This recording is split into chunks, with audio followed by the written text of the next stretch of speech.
Oh, no worries. I'll just put it on for a few seconds, and then we'll get started.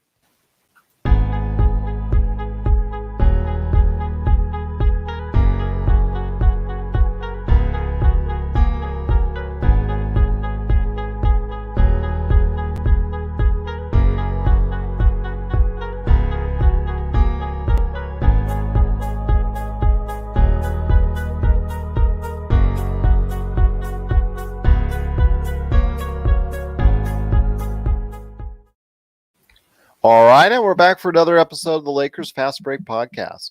It's Gerald Glassford talking to you from right here at Lakers Fast Break, Pop Culture Cosmos, Inside Sports Fantasy Football, and Game Source.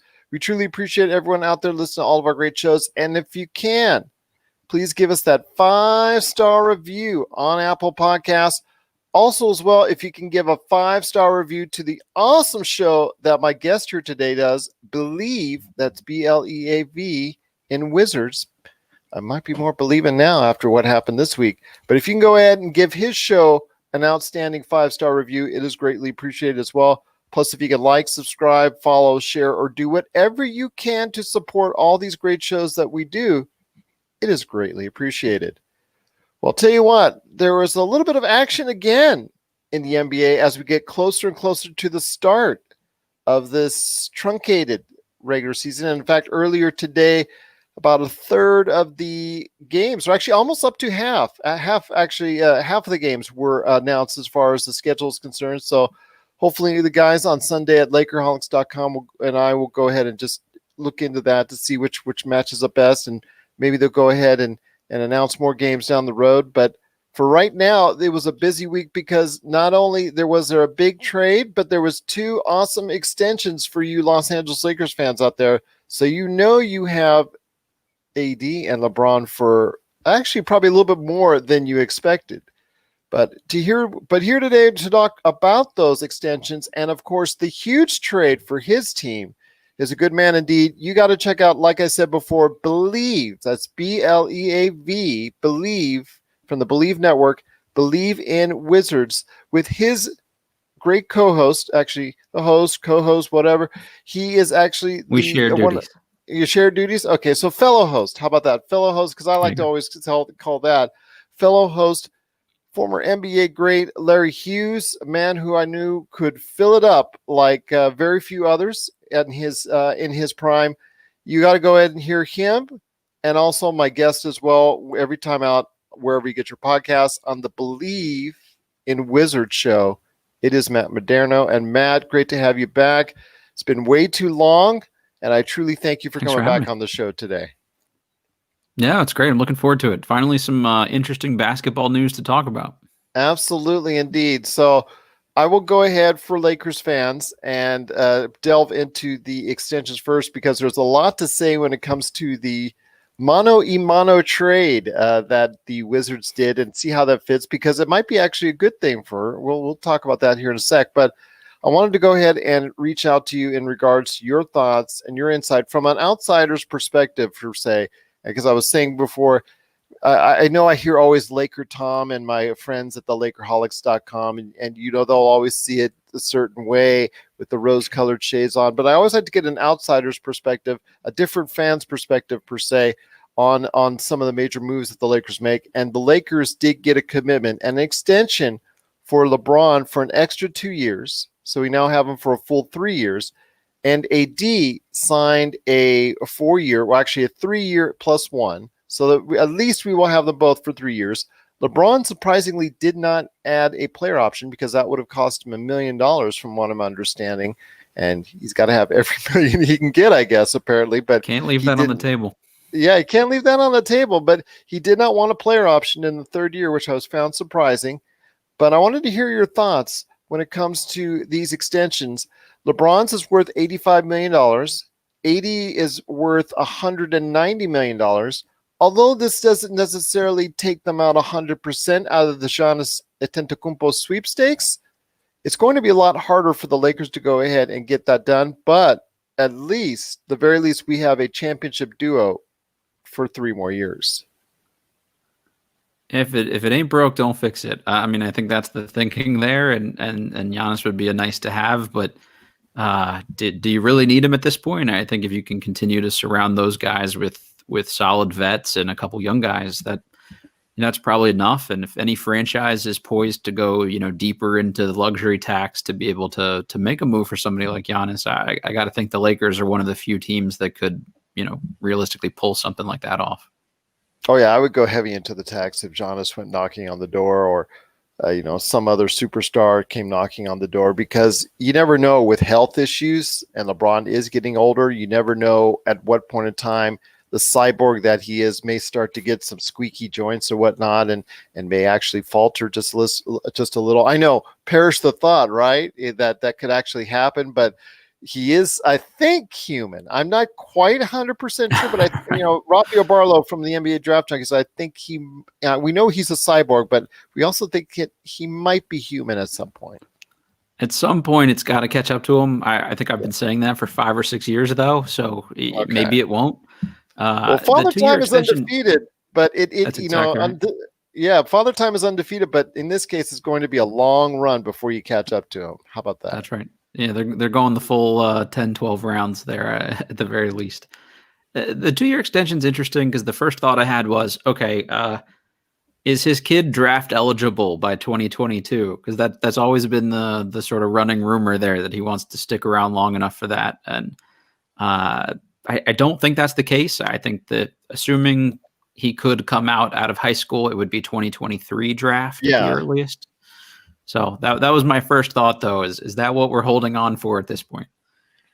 It's very unique that that's the case, because he has mentioned that his desire, and obviously, as a parent, I would love that opportunity as well. So I totally get where he's coming from, but that would be 2023, I think, where it stands right now with Bronny. And then you also have the situation where this just came out of the blue.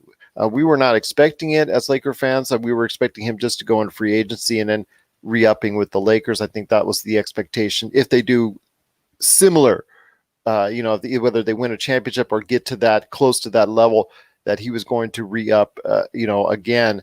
This just came out of the blue, and I was like, wow, okay, he's committing. He's going all in for the Lakers for the next 3 years, and I thought that was a nice surprise for Lakers fans.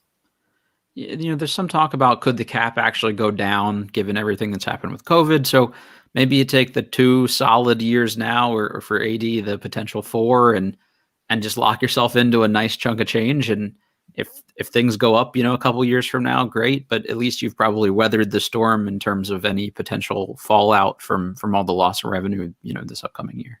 Yeah, that's a best way to say it as well. I agree with you on that. And then with AD, that was even a little bit more surprising, because the heavy thought process was him getting back into free agency as soon as he could, which would have been a 1+1, when, like you said, after the COVID fades, but people are starting to go back into the arenas. People are starting to fill the arenas and obviously pay money. So maybe in 2022, 2020, right there, 2023, maybe you would just have that option. But yeah, this was a little bit longer commitment. Although, like you said, I think 3 seasons, he'll have the choice to go ahead and actually get back out on the market. But it's a little bit longer than I think a lot of people were anticipating. I assumed AD would do a similar length deal to LeBron and kind of lock himself in for, hey, as long as LeBron's guaranteed to be here, I'll be here, and then we'll keep reassessing. But I think if you win a championship in the first year, he's got that off his back, and he's pretty secure financially. So might as well stay in sunny California for as long as you can. I guess if you can and get heavily compensated for it, you know what? Why not? Why not, indeed? Once again, I'm on with Matt Modderno. He is from the Believe in Wizards podcast. You got to go ahead and check him and Larry Hughes out each and every time out when it comes to the Believe in Wizards. And I have a feeling, I haven't checked here in the past few days. I actually was checking before the massive trade that they just did for the Washington Wizards. But I have a feeling there's a podcast there for you in regards to the upcoming trade that the upcoming conversation we're going to have in regards to the trade that just dropped happened last night. Yeah, it just dropped. And that is John Wall for Russell Westbrook. So I want to hear your thoughts on that.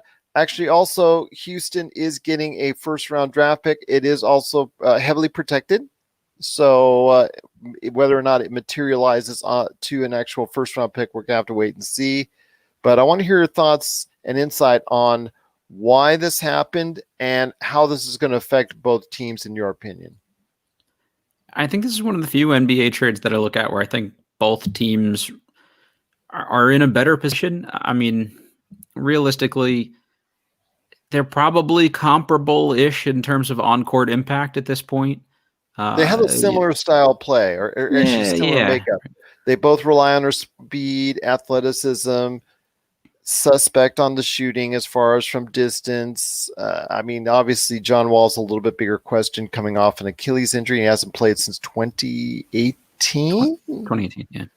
So, I mean, that's getting up there as far as the amount of time he's been off the court. So we have to wait and see. I heard his workouts have been amazing, quote unquote, and we'll have to wait and see here this time next week, actually, when exhibition games really start up. So I want to hear your thoughts as far as if this is something that let's take a look at it from the Rockets' point of view.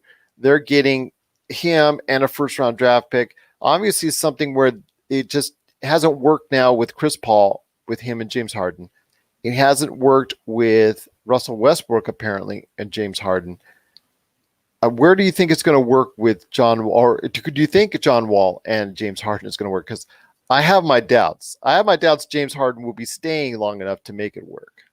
Yeah, I think that's the most likely scenario, unless they try this out to the All-Star break and it overachieves. Maybe you keep it together for the year and then see where you're at. But I think you're probably right. Although if I'm going to be an optimist, I would say that Wall might actually be. I think he's a lesser player than Westbrook at this point, but he's probably a better fit next to Harden just because he's a sort of better spot up shooter. He's not a great shooter, but he shoots in the low to mid 30s, whereas Westbrook is the mid to high 20s. So maybe with a little lower usage and a little bit better ability to spot up, he makes Harden's life a little bit better. But I think this is one of those things where Russ wasn't going to report to camp. He wasn't happy with the coaching addition. He wasn't happy with the change in GM.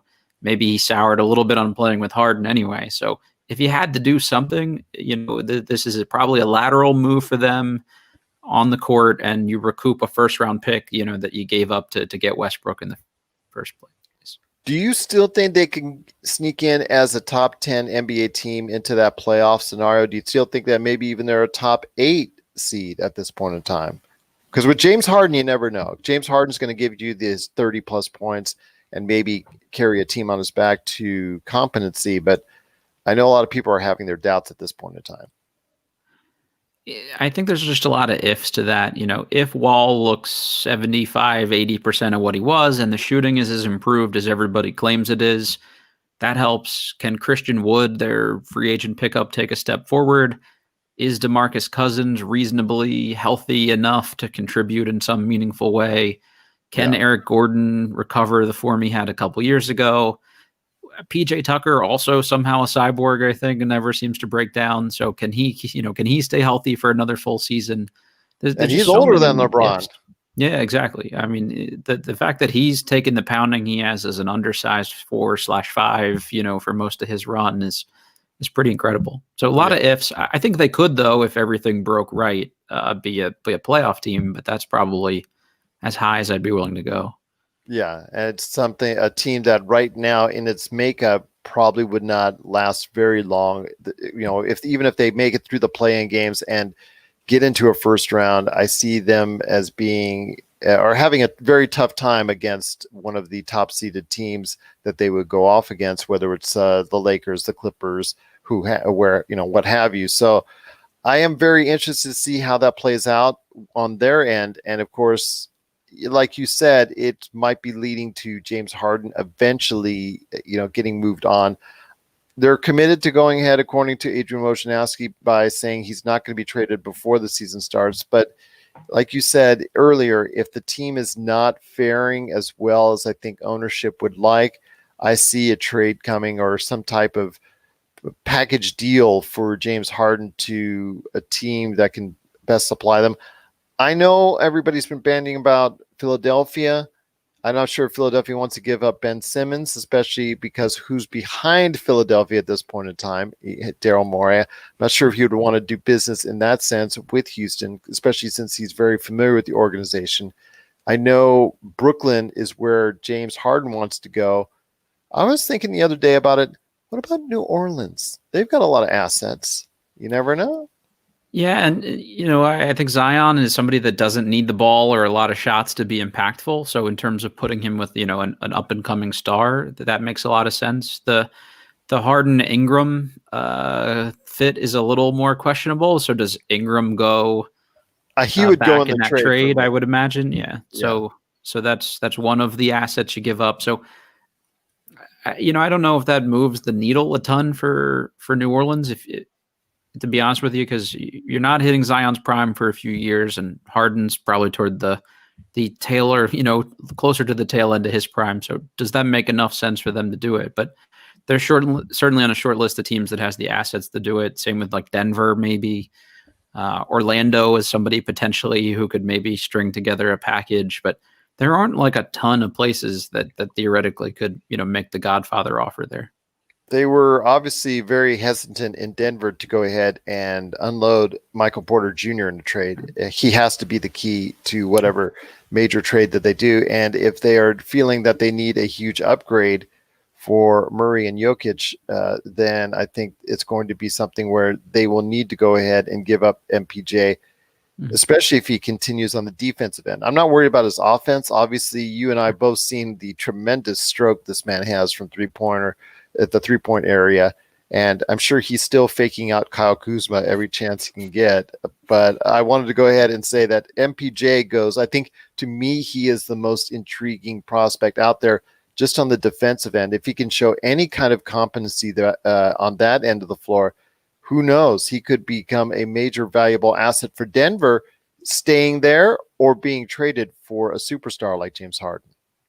Just given the style of player he is, it was probably never going to be a situation where he was going to put all of his effort into the defensive end anyway. But with all the back stuff and the leg issues, he had a foot drop. Like, if you've ever seen anybody with a foot drop, like, that's a pretty nasty thing to have to put up with. I just don't know that physically he'll ever be in a position to be a real perimeter stopper or anything like that. But like you said, competency would be nice. Can he learn the game well enough, study enough film, understand scouting reports enough to just be solid enough on the wing? Because the offense is obviously there. I mean, the best case scenario for someone with his body type and build would be Kevin Durant. Kevin Durant. For me, because Kevin Durant was somebody at the beginning when he was really frail, was a sieve defensively at the beginning of his career. And, basically his body caught up to him a little bit, and he became a much more competent defender, especially in his time at Golden State, where he was actually a plus defender, quite a plus defender, because he had a mindset at that point in time. I don't know whether he will in Brooklyn after an Achilles injury. We'll have to wait and see. That team is got some nice talent, but on the defensive end, I don't know. But we'll say wait and see. But for your team, when it comes to the Washington Wizards, what you get back is Russell Westbrook. And Russell, you never know whether he's happy, because that guy's always angry looking, because he's always mad. He's always motivated. He's always 100 miles an hour a minute. I want to hear your thoughts on the Wizards getting him, the actual reaction from the fans. Is this something that's going to be a positive? Because I think it clearly puts them now at the back end of the playoff chase in regards to an Atlanta, Orlando, maybe in Indiana. I don't know how you regard Indiana as far as being up on the other echelon, or do you put them in the mix here? I want to hear your thoughts on where do you think it now leads into this NBA playoff chase for the Washington Wizards, because I think it puts them in the middle of the mix.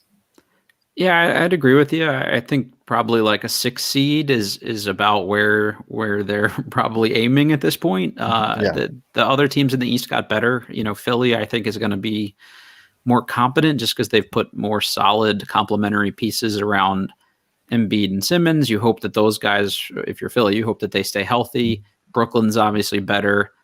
like you said, Indiana, I think is one of the teams that you could maybe count on to take a step back. I actually think Toronto lost some pieces. So, Lowry's another year older. Maybe they drop back a spot or two, but it puts the Wizards in the mix. To be honest, I don't know that it raises the ceiling a ton. I think it's sort of a guaranteed floor raiser because you don't really know what you were going to get with Wall, having not seen him. And I just trust that Westbrook is more likely to stay on the floor over the next 3 years than Wall at this point. So you just kind of banking on maximizing the next 2 guaranteed years that you have with Bradley Beal, with somebody that, while flawed, at least is probably going to go out and play hard. And there were some rumblings that, maybe Beal didn't love the rehab work and the shape that Wall was actually going to be in, or had questioned the work ethic a little bit there. And you can question a lot about Westbrook's game, but I don't think you can ever question the work ethic. So maybe that's a better fit from a mindset, temperament kind of deal. Was the video, the controversial video that was released in September that had John Wall on a flashing gang signs, and I know it didn't go over well in the Washington, D.C. area, but I want to hear your thoughts. Do you think that might have played a factor into it? Because, again, Washington gave up a possible first-round pick, which I think is something in here that they were reluctant to do. I know they wanted to just say, you know what, we wouldn't mind trading John Wall and his big contract, because we're talking with both these guys, $40 million a year plus contracts. I think both for the next 3 years as well. Yeah, correct. So do you think that might have had a factor as well? Do you think the ownership might have gone in, or the generalship, the governorship might have gone to, Tommy Shepard, who's the GM, who I think is a very good GM, and say, you know what, we think it's time for him to go? I don't think it helped his case any. I mean, this is something that had happened over the course of the last decade. As a rookie, it happened. The NBA had to say something to him about it, about doing it on TV, during a game. Like, it's been an issue. And if you're a part of a franchise where they had to change their name because the previous owner, it meant so much to him to not reflect gang violence, and he had a lot of influence on the community about trying to make the area, at least around where the Wizards play, a safer area.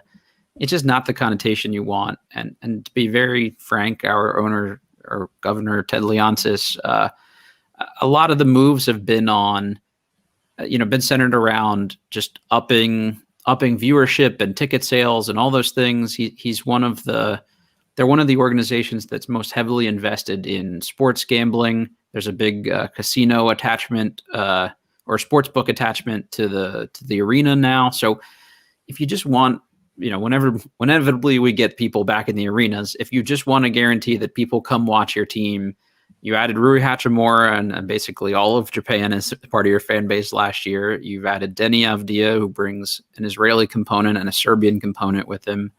Now Westbrook brings a built-in fan base. I think that's motivating in some, from some aspect of it too. Is just have eyes on the team and try to make profit and, around the team through betting and things like that. Deni Avdija is somebody I wanted to talk to you about. That's this year's first round draft choice. I think it was number 9, if I'm not mistaken.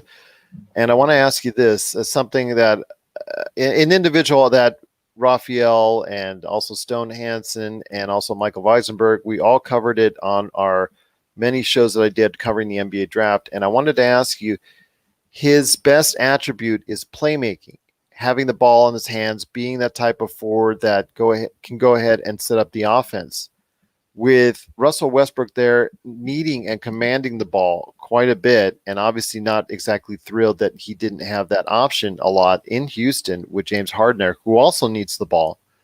What is this going to do for his development early on? Because I think it's going to hinder it just a little, because he is not the best shooter. I think that's his biggest detriment. I think that's why he fell down so far in the draft.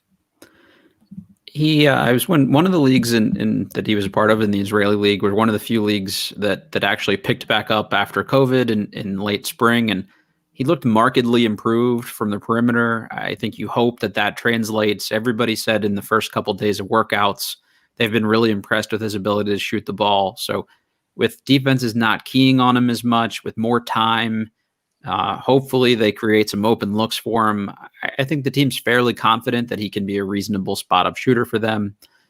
And I think it's one of those things where you can never have too many guys that can put the ball on the floor or create open looks for others. So just because that's his best asset doesn't mean that, it's the only thing that he can do. And I think one of those things is they're going to really have to stagger the minutes between Beal and Westbrook anyway. So maybe Avdia is a secondary playmaker next to Beal, and that helps from a complementary standpoint. But I'm with you overall. I think there are some clunky fits. Rui Hachimura is somebody that doesn't necessarily stretch the floor particularly well. One of the wings, Troy Brown Jr., is really more of a sort of a point guard style player at 6'6", though. Isak Bongo, who'd probably be the starting small forward, was like a low 30s shooter. So, it's going to be a work in progress to kind of iron out the fit, I think. One shooter, though, that you did get back at a very high ticket price, because as I remarked on another show, I think if you and I could go out there and shoot, we would be worth a nice, cool 30 or 40 million. And that is Davis Bertans, who got 5 years, $80 million for a player that is not going to help you defensively. But man, shooting almost 45% from the 3-point area, and that's on a high volume too. He gives you that. So a lot of the, I guess, weight will be on him and Bradley Beal to produce at a high level from the outside. But was his contract, or do you think his contract is going to be a value contract going forward? Because I know a lot of people that I've heard from say that on the back end of the deal, that could really be something that could be very, deficient for the team going forward. The front part is, I guess, going to be dealt with and okay as long as he continues to shoot like he has, but the back end might be some trouble. I think it's one of those things where $16 million for a shooter compared to what all the other similar caliber players got. Joe Harris and Danilo Gallinari both got in the 20s. So if you could say his deal averages out to like 16-ish, that's probably a value. He's actually okay defensively. I think the metrics weren't kind last year because just we had so many negative defenders on the court at the same time. But when he can be just a solid guy in a scheme and kind of hold off his guy, he's actually okay. So if you make some upgrades around him, I think somebody that he gets the scouting report, he's sort of well coached. Anybody I think that's played for the Spurs at any point in time at least understands how to play in a defensive scheme. So shooting usually ages pretty well. He's a 6'9" shooter. He can literally shoot from anywhere inside half court. I've actually seen him knock down about like 30, 40 footers in a row. The range is unreal. So I think that's worth the risk that you hope he ages well. The thing that was a little off-putting to me initially is the team's gone all in and said that the starting power forward for the team would be second-year player Rui Hachimura. So they were historically bad when they were on the court together last year. Hachimura was bad defensively. If you can't play them together and you're saying that Hachimura is a big part of your future, you've just committed to Bertans for 5 years. That is a little interesting to me. I think the thinking there is that you have Bertans for 2 years, you give Hachimura the opportunity to develop, and then hopefully Bertans is held up well enough, and if the caps continued to go up over the next couple years, he's cost controlled at $16 million. Somebody would take a flyer on him because the years will be shorter at that point. So I think they're hoping that they could kind of flip that for an asset longer term. Whereas if you let him leave, you're pretty much just giving up a potential asset. And shooting is such a desired commodity right now, and it's something that there's not a whole lot of, or not enough of right now in the league. So I can see why, that they committed to what was necessary in order to retain him. And you're right. You mentioned Joe Harris and just having that ability to go ahead and shoot at a high level in the 40. If you're a 40% shooter in the league from the 3-point area, you've got some money coming your way. Yeah. You got a job for as long as you want it. Exactly, indeed. Well, again, I'm speaking to Matt Modderno. You got to go ahead and check out his show, Believe in Wizards, BLEAV, along with his fellow host, former NBA player Larry Hughes. You got to go ahead and check out their awesome podcast each and every time out when it hits wherever you get your podcasts. Before we head to your thoughts generally on the Eastern Conference, and before we head on out, wanted to go ahead and hear your thoughts on the baby Lakers, as you joked the last time, and now I've caught that in my mind. But the baby Lakers going forward, Isaac Bonga is Isaac Bonga. I'm still, very surprised he's still in the league. I'm going to be honest with you, and still playing at a level where he's starting, whether he's actually getting minutes on the NBA floor, because I don't see the next Magic Johnson, as Magic Johnson said once about drafting him.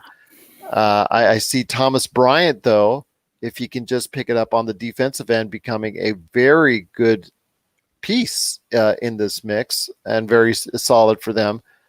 And Mo Wagner, if he can stay healthy, can also shoot it from the outside. So I want to hear your thoughts, for the Lakers fans are familiar with, about what's going on with the baby Lakers and their future going forward for the team in Washington.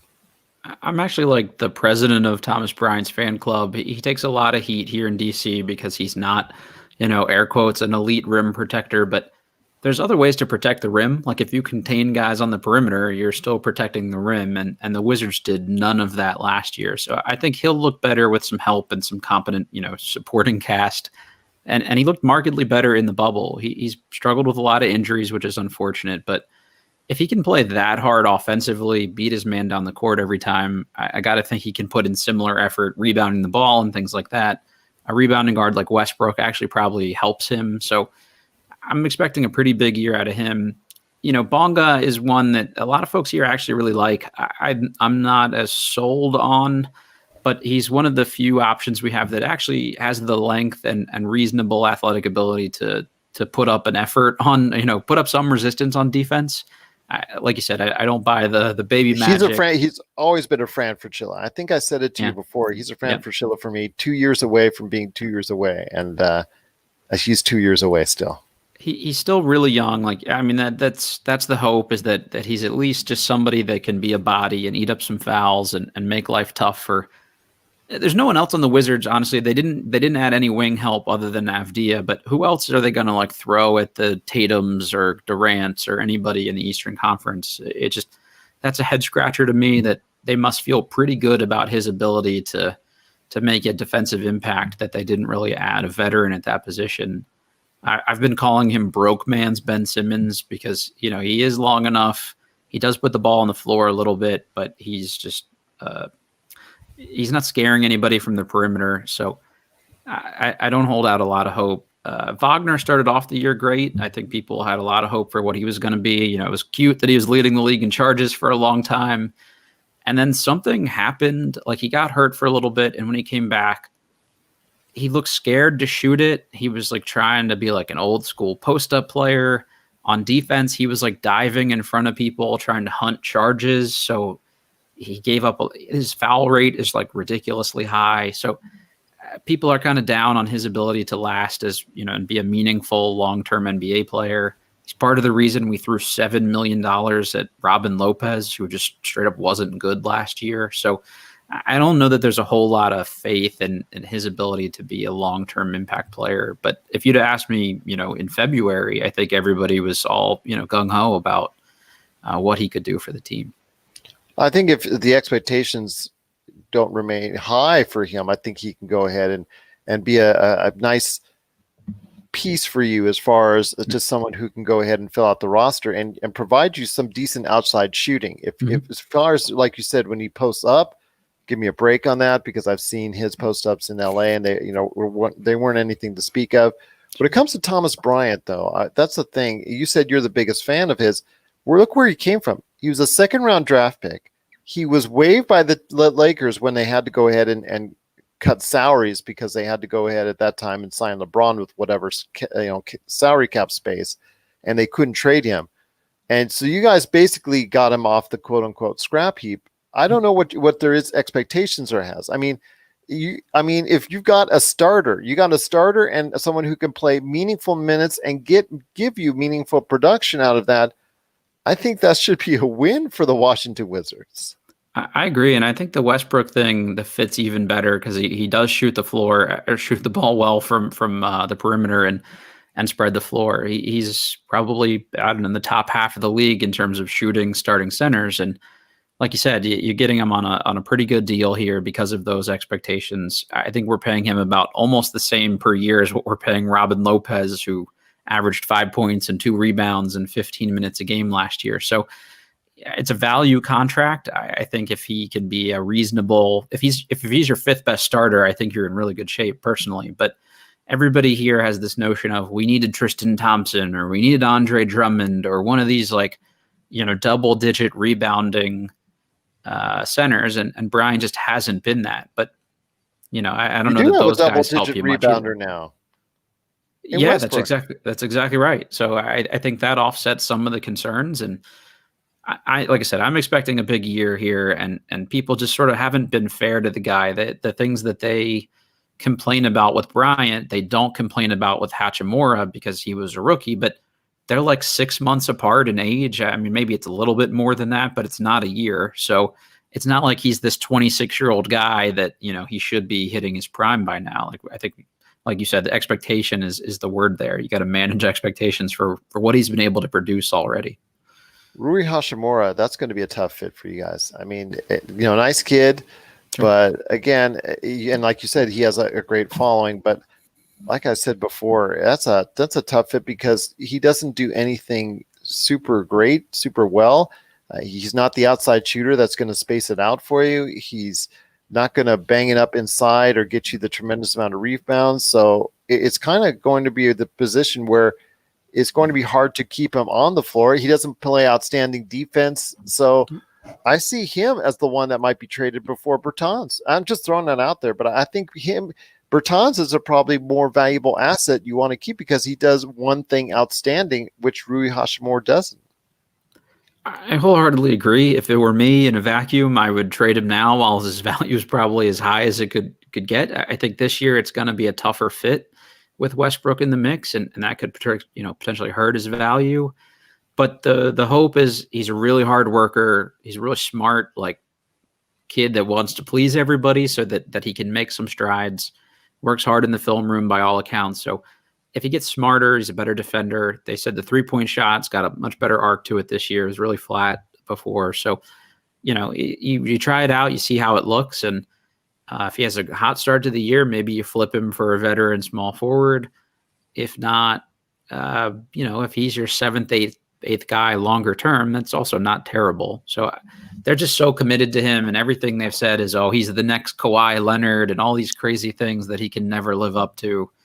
I don't see them making a move for him anytime in the near future, although I do agree with you that it might make the most sense, especially timeline wise. I would just say that for me, it just looks like that's the case, and he's going to become lesser and lesser key for you guys. With his flaws will stand out more than what his assets will that he brings to the table, because he doesn't do anything that stands out. When you're talking about a 5 that you're going against, and that the other team is going against the Wizards per se, you're going to target him. You don't fear him. You don't say, you know what, we're going to go ahead and spend a total amount of focus on this player, because Rui Hachimura doesn't bring anything right now at this point in time that really scares teams to any extent on either side of the ball. There was one game in the bubble where he guarded Kawhi Leonard for a half dozen possessions, and Kawhi went 3 for 12 that game.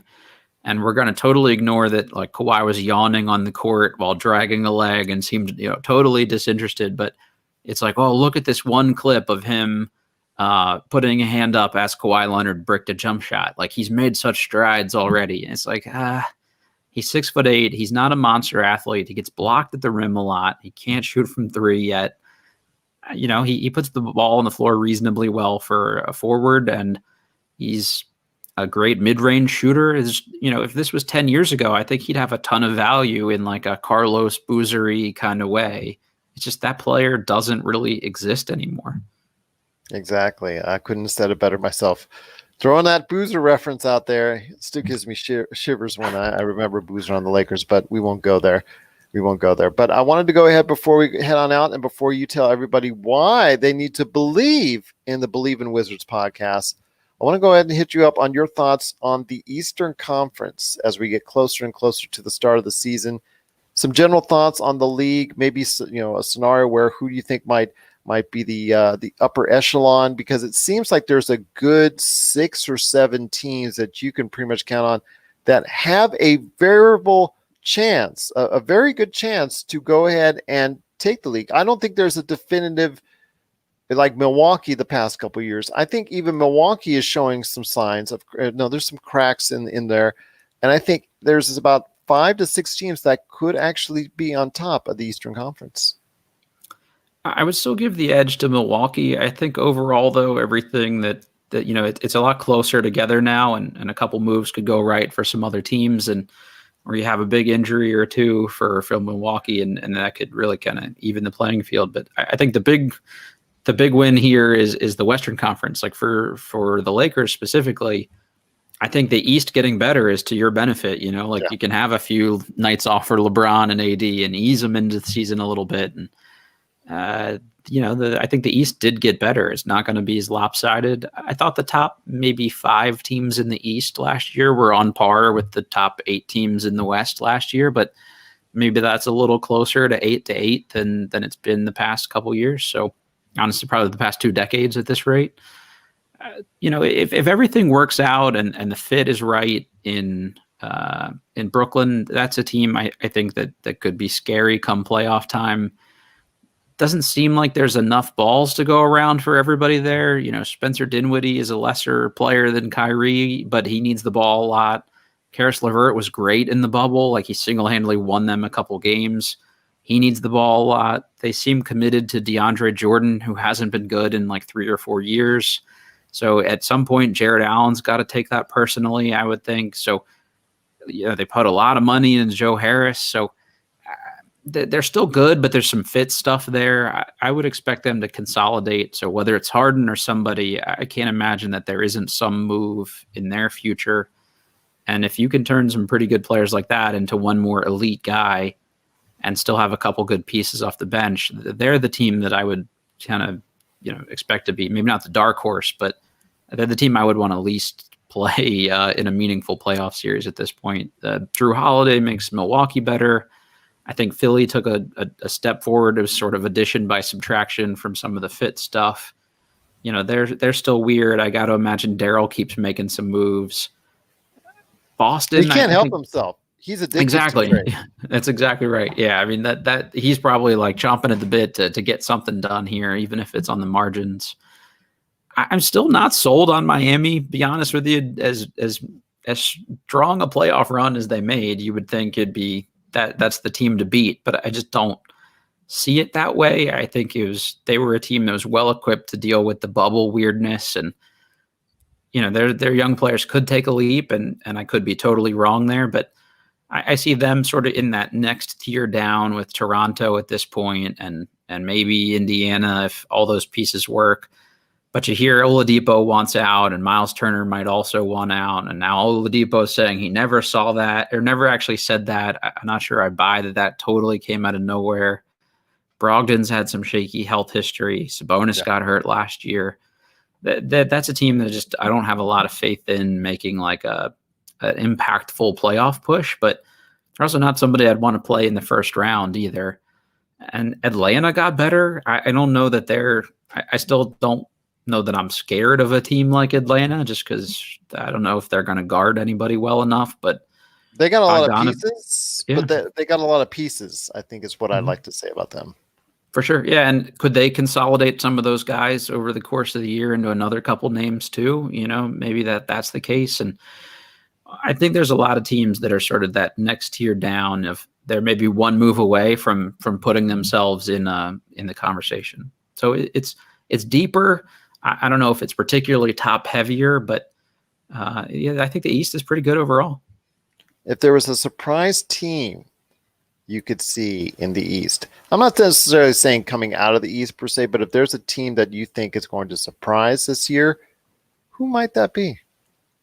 I don't know if this necessarily counts as a surprise, considering they made it as deep as they did in last year's playoffs, but people are talking about how much worse Boston got by giving up Gordon Hayward. And Hayward was important to them as a secondary ball handler and a creator, but they're pretty darn good when Marcus Smart is in the lineup. I actually think Tristan Thompson helps them. And, Daniel Tice was pretty good last year, but the Tice, Robert Williams, Grant Williams trio, they got abused a little bit overall by Adebayo. So Thompson gives you a little playoff pedigree, championship pedigree. He's a body that can bang around. He's a solid team defender. So I actually think, they at least are a wash in terms of like roster talent, and I would expect Brown and Tatum to take another step forward. So my co-host Larry Hughes is actually Jason Tatum's godfather. So we're very pro Tatum on our podcast, but Great I just player. think that guy's got another gear in him at some point. So that's the team I would maybe watch out for. But in terms of like surprises, maybe I would have said Orlando if Jonathan Isaac was going to play this year. I think he's a guy that eventually takes a leap, but I think it's pretty safe to say like these are the 7-ish teams and who battles it out for like the 8th seed. Could that be Washington that surprises some folks if they make some deals and move some things around? Maybe so. I think when it concerns Tatum, is someone that I think of all the draft picks of recent years, because the Lakers have done a very good job of drafting over the recent past. I think that's the one, because they passed him over for Ball.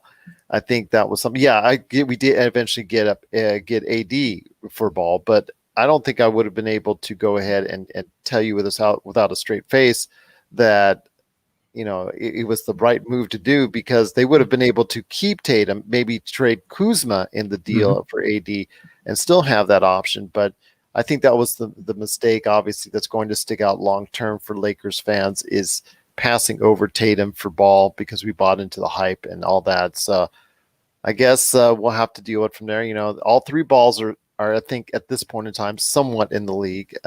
We'll see about LiAngelo, but I wanted to hear your thoughts finally on the Lakers themselves. We started this conversation with the extensions for LeBron and AD, but I know you're hearing out there where you're at as far as you're hearing Lakers. And I know a lot of these pundits and analysts are now talking about the Lakers in the same exact way that they were talking about the Clippers last year. And we all know how that story went. And that makes me very nervous about it. I am thinking, yes, I do think the Lakers have the best team in the NBA. I don't think that the gap between them and the other teams is as big as a chasm as I think some other people think that they are. They're already handing the Larry O'Brien trophy. I still think there's still more tweaks that need to be done from the Lakers standpoint. I'm not as high on the Harrell signing as I think some others are. I am glad that they now have a bench that at this point in time can give you the kind of support that they didn't have this time last year. But I think there's still some things in place on the defensive end, because the defense was such an important key to us winning a championship. I want to hear your thoughts on the Lakers from an outsider's perspective, and actually just let me know what your feelings and thoughts are on the Lakers this season, or at least heading into the season. I had heard you say on a previous podcast your stance on Harrell, and I actually really agree with you. I don't think in a vacuum that's like the best fit. I think they looked at it and said, when push came to shove, Howard and McGee couldn't really help you in a meaningful situation, where Harrell at least gives you maybe some secondary scoring, and he's a competent body. He's going to play hard. Maybe you can almost play him. I think it's a regular season to postseason. Agreed. I thought Ibaka would have been a better postseason fit. Agreed. And I think for the regular season to get you points on game 55 of 70 out there, to get you like 20, I think Harrell's the best person for that. I'm just not convinced when it comes down to crunch time where Harrell's fit will take place. I totally with you there. I think he's maybe a bit of an insurance policy too. Like, hey, we could get this guy.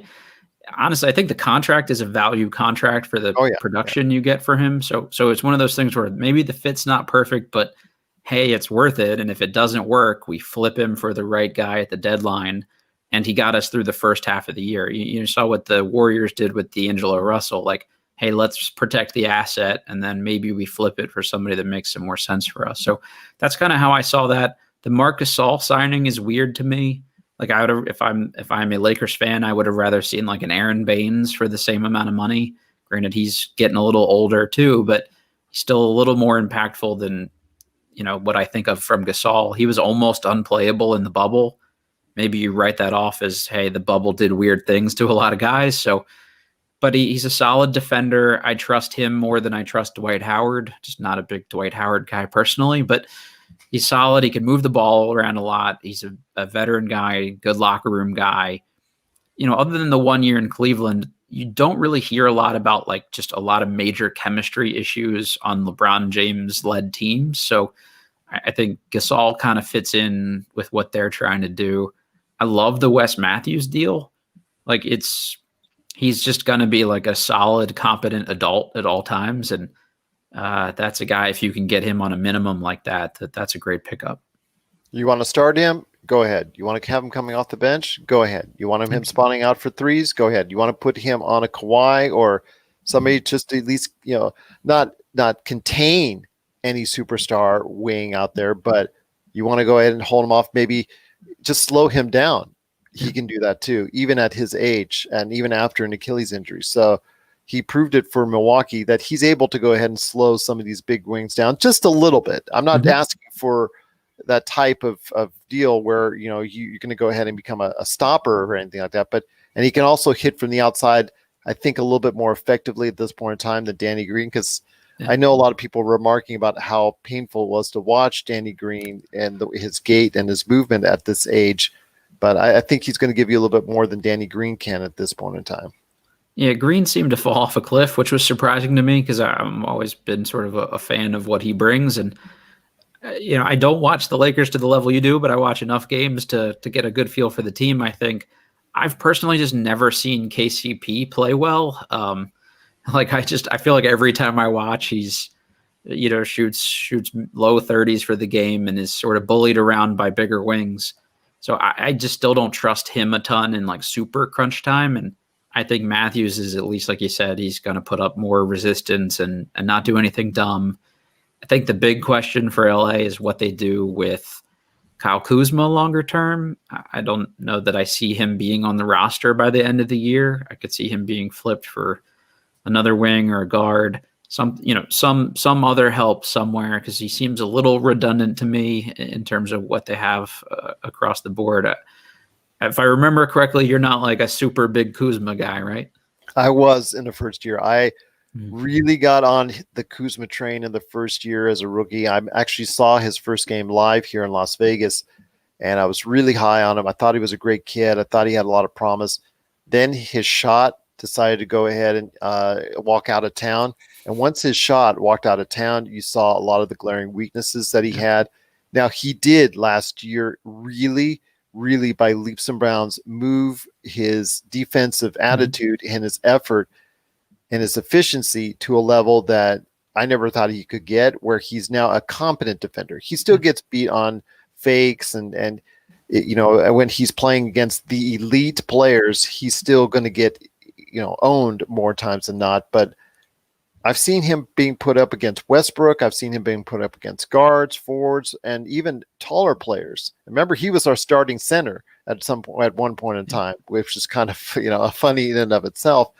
But he has improved tremendously on the defensive end, so I will give him credit there. But yes, still the inconsistent shooting. He is an awkward fit on that Lakers starting lineup, and I think going forward, that's going to be an issue for the team. So they have to decide, do we really want to commit to someone who is going to still be an awkward fit for 3 years when you've got LeBron and AD, or are you going to find a piece that's better for you? And as much as I enjoy the Kuzma, the person, and also what I remember fondly as a player in this rookie year, unless he returns to that player, I don't see him lasting long on the Lakers team. Yeah, I see it similar to the Hachimura thing on our end. Just kind of a 6'8" power forward-ish guy, like not a great lockdown shooter, not a great defender. So he has some value and some upside, I think, that you can still maybe flip him for someone. So like you said about Harrell, I could see him being kind of heavily featured early in the year to get that value up, and then maybe you flip him for a solid vet. I think he can still score 19 to 20 points on a bad team. Sure. Let's say like a Detroit or something. And I think he can still, obviously, as a complementary piece, can be a complementary piece on a championship team. He's already proven that. But I just think with the Lakers, he's always going to be that awkward fit because I think he needs the ball more times than he can actually get on the Lakers.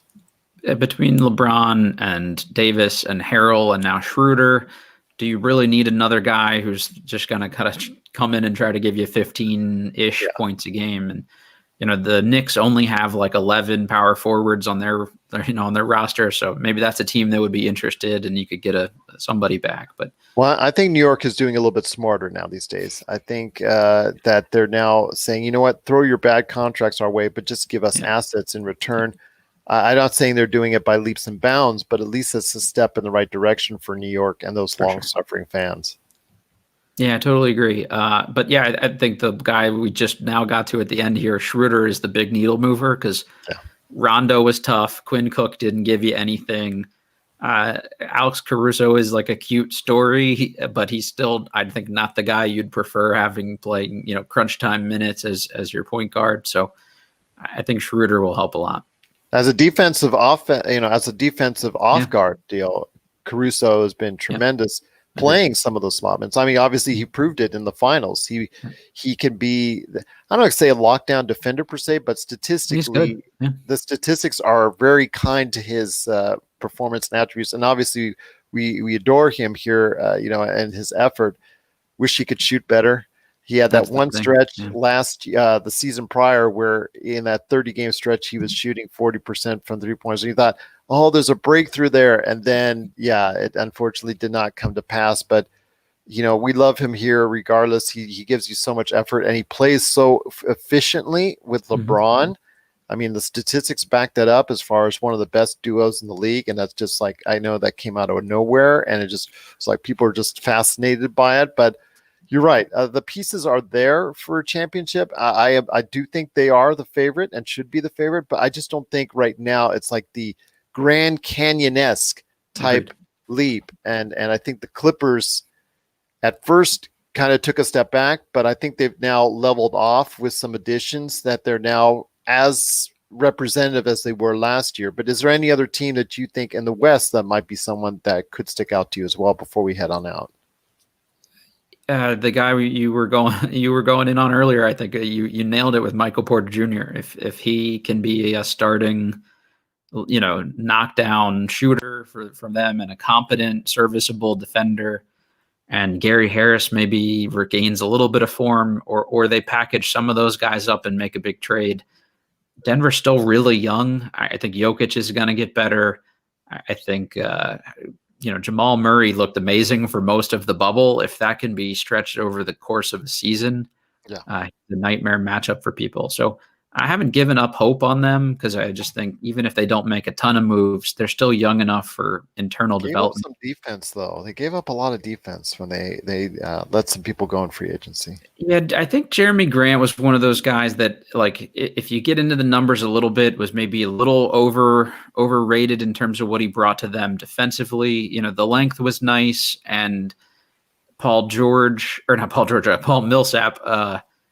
is starting to really fall off a cliff in terms of what he can provide. But Torrey Craig's defense slowed down considerably. He couldn't shoot it. So I think if you have guys like Will Barton back that didn't play in the bubble that we kind of forget about, they're going to be tough. And they've got the pieces to make a move. And I think that's the big thing. And I obviously really like what Portland did. I don't know that they're going to take a big enough step forward to really challenge anybody for a championship, but I would much less like to play Portland in a first round series next year than I did, would have this past year. Absolutely. I think they made a lot of nice upgrades, and I just think if they can find some level of competency on the defensive end, watch out. They could be a top 4 team, in the Western Conference. So a lot of good things to speak of there. But before we head on out, even more great things when it comes to your podcast, the Believe in Wizards podcast. So please give me the sell job. Excuse me. Give me the sell job on the way out as far as the Believe in Wizards podcast between you and Larry Hughes and what you do for Wizards fans and NBA fans in general. Well, yeah, I appreciate the kind words there too.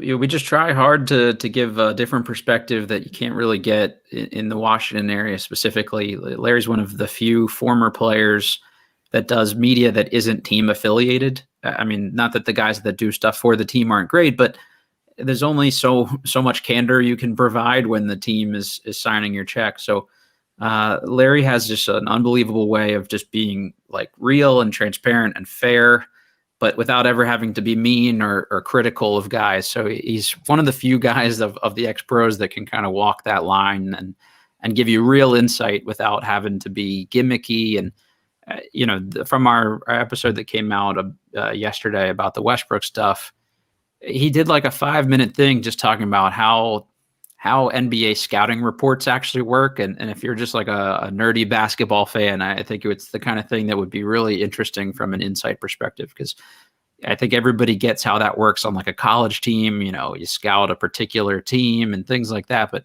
I had no personal idea how those things get worked out, what really shows up on a scouting report. So it's things like that. And then he was able to kind of say from a firsthand perspective what it's like to guard Russell Westbrook. Like, the media covering our team, there's no one else that can tell you, what it's like to actually have to try to shut that guy down. So a lot of stuff like that. And we just try to balance that out and just bring in as many good guests as we can. We've had, the Gilbert Arenases, Troy Brown Juniors. We try to mix up the perspectives, Muggsy Bogues, different people to just kind of provide different aspects from Wizards history.